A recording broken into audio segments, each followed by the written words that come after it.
How you doing, everyone? Today I'm going to show you how to calibrate my Powermatic 2800V drill press. Please like this video and feel free to subscribe so you can get more content of mine in the future. I'd like to share everything I learned in the shop, and I want to make everyone out there a better woodworker. With that being said, let's get started. To start with, we want to make sure our insert plate is level with the cast iron in all four corners. This is best accomplished by setting down a straight edge like this. As you can see, there's definitely a gap, so we're going to take care of it.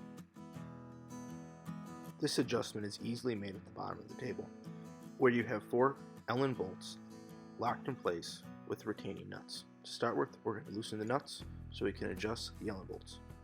With the nuts off, we're going to adjust the bolts so everything is parallel with the straight edge. Turn the bolts clockwise to raise the platform and counterclockwise to lower it until everything's flush. As you can see, it's looking good. With the insert block out, now's a great time to make a couple spares. I'm going to add 2 inches onto the width of the board and insert my 1, 2, 3 block. This block allows me to make quick, repeated cuts without worrying about kickback from the board being pinched between the blade and the fence. It's something I learned from Stumpy Nose. If anyone is interested in buying a block and trying this, I'm going to put a link in the description. Next, we want to make sure our arbor is square at 90 degrees to the table. To do this, simply extend it all the way down and lock it in place. With a quality bit installed in your chunk, put a combination square up against it and look for gaps. As you can see, there's no gaps here, but I'm going to show you how to correct one anyway. Just like a table saw, a drill press table can be tilted so you can drill holes at an angle. We want to start by loosening this mechanism, and then we'll simply twist our table top so there's no gap between the combination square and your drill bit. From there, we're going to lock it in place and then just reset the gauge in the table to 0. Next, we're going to start aligning the laser.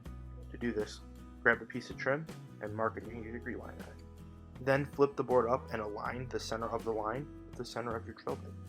From there, we're going to turn our laser on and adjust it so the laser line is exactly over the line on your piece of trim. The purpose of doing this is so the laser is aligned perfectly on where the drill bit is.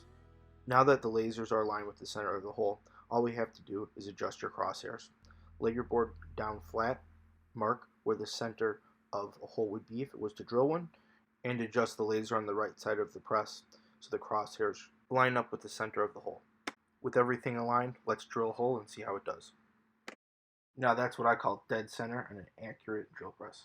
Thanks for watching this video. I really appreciate the time you put into it, and let me know what you think in the comments below.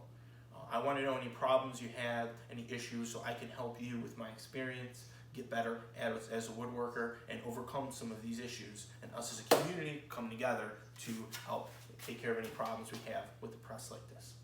Feel free to like and subscribe, and thank you very much for your time. Have a great day.